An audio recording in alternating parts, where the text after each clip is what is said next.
வரலாற்று புகழும் பழமையும் மிக்குடைய குரால் கிராமத்தில் 1000 ஆண்டுக்கு முன்பே எழுந்தருளிய திரு புவனேஸ்வரர் கோவிலானது தற்பொழுது திருப்பணி நடைபெற்று கொண்டிருக்கிறது.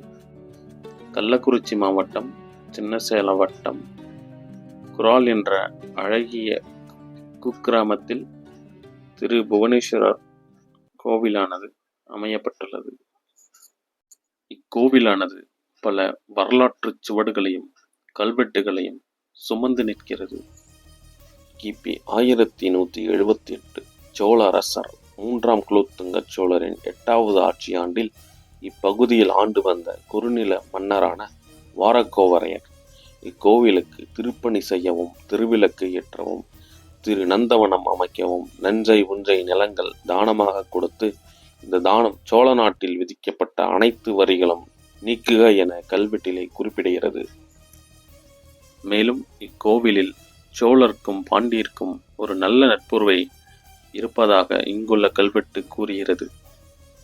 கிபி 1218 விக்கிரமபாண்டியரின் 6வது ஆட்சியாண்டில் குராலில் எழுந்துருளிய இறைவன் மற்றும் இறைவிக்கு அமுதுபடி நெய்வேத்தியம், திருவிளக்கு மற்றும் திருப்பணிக்காக நஞ்சை மற்றும் புஞ்சை நிலம் தானமாக வழங்கப்பட்டுள்ளது. இப்பொழுது கோவிலின் திருப்பணி கட்டமைப்பு எண்களை அடுக்கி இருந்தாற்போல மிக அழகாக நேர்த்தியாக கட்டப்பட்டு வருகிறது.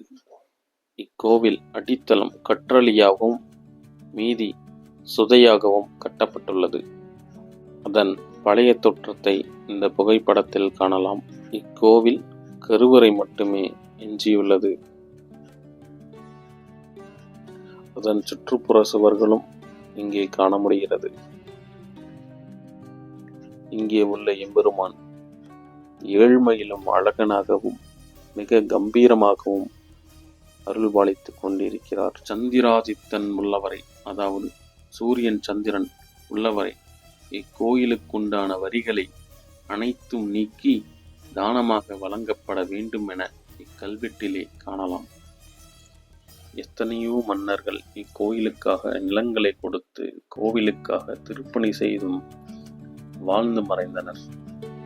இப்போது சிவ அடியார் அன்பினாலும் ஊர் மக்கள் ஆதரவோடும் ஊர் தலைவர்கள் முயற்சியினாலும் இக்கோயில் திருப்பணியானது நடைபெற்று கொண்டிருக்கிறது. அடியேன் தாழ்பணிந்து கேட்கிறேன், தங்களால் இயன்றவரை கோவிலுக்கு உதவலாமே. நான் உங்கள் செந்தமிழ் சேவகன்.